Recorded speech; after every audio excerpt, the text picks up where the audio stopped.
వేమన సూక్తి పద్యం. ఏది శాశ్వతంగా సొంతంగా కావు అని చెప్పేటువంటి పద్యం. భూమి నాది అన్న భూమి పొక్కున నవ్వు, దానహీను చూచిదనము నవ్వు. భూమి నాది అన్న భూమి పొక్కున నవ్వు, దానహీను చూచి ధనము నవ్వు. కదన భీతు చూచి కాలుడు నవ్వును, విశ్వదాభిరామ వినురవేమా.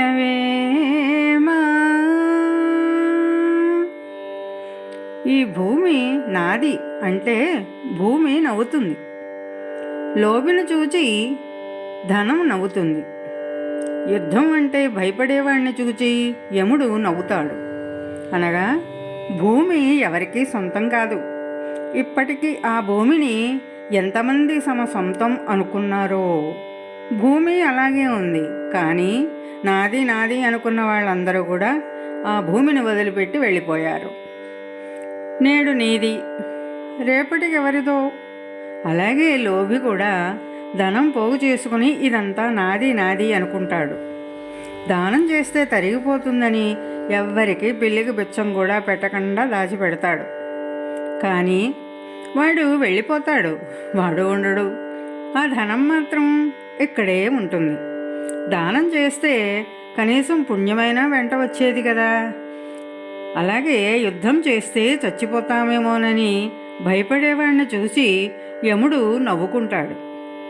యుద్ధం చేయకపోయినా ఎప్పుడో ఒకప్పుడు మరణించక తప్పదు కదా, యముడి దగ్గరకు పోక తప్పదు కదా. భూమి, ధనం, ప్రాణం ఏవి కూడా శాశ్వతం కావు అని చెప్పేటువంటి పద్యం ఇది. భాస్కర శతకంలో ఒక పద్యం. ఊరకవచ్చు బాటపడ కుండిననైనా ఫలం అదృష్టమే. ఊరకవచ్చు బాటపడ కుండిననైన ఫలం అదృష్టమే. పారగగల్గువానికి ప్రయాసము పొందిన దేవదానవుల్.